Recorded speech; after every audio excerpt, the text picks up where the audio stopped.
खियावा नावरिया हमार मोर जननी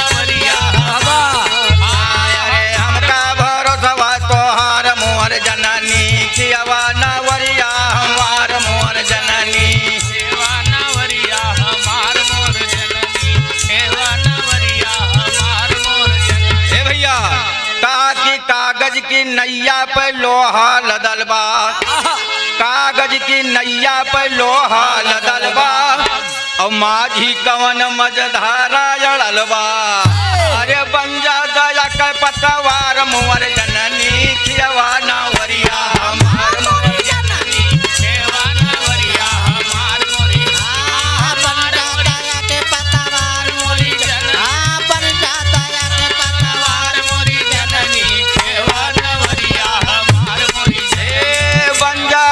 के पतवार मोर जननी खियावा नावरिया हमार मोर जननी खियावा हमार मोर जननी खियावा नावरिया हमार मोर जननी खियावा। ए भैया कहा कि तन मन से है माता अर्जी हमारी बात तन मन से है माता अर्जी हमारी बात अवा नया वाई मर्जी अरे तो है बिना सियवक लचार मोर जननी खियावा नावरिया हमार मोर जननी खियावा नावरिया हमार मोरी तो है बिना सेवक लाचार मोरी जननी तो है बिना सेवक लाचार मोरी जननी खियावा नावरिया हमार मोरी अरे हमरा भरोसा तोहार मोर जननी खियावा नावरिया हमार मोर जननी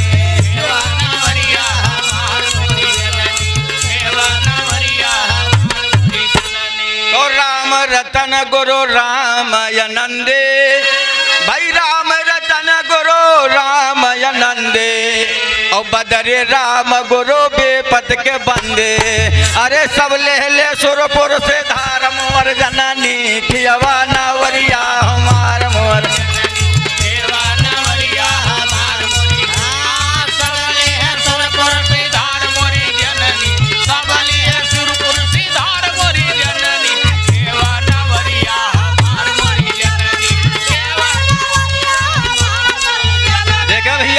इस माँ के चरण पर ये 50 रुपये मुद्रा भाई सीताराम पाल निवासी सलेमपुर एवं 20 रुपये मुद्रा भाई राम सुखपाल निवासी सलेम की तरफ से प्रदान हुआ है। दोनों बहनों का हार्दिक अभिनंदन। हम जाना के पैसा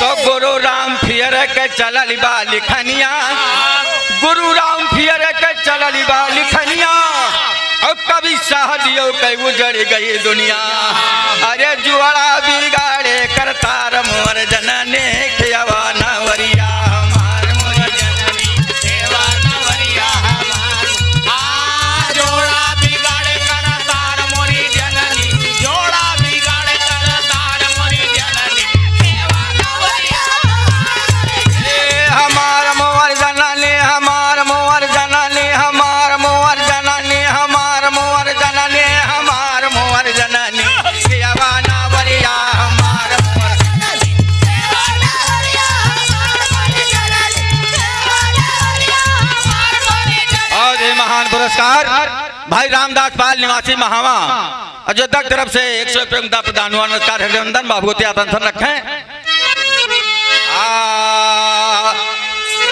देखिए आप लोग बिरहा सुने थे छोटा सा जो इस दुनिया में आया है उसको एक दिन जाना है।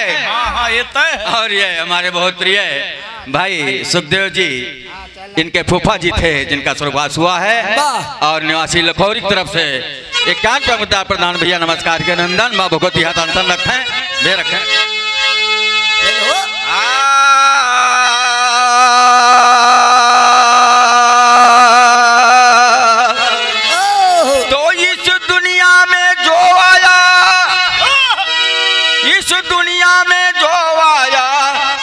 न मिला ठिकाना चले गए।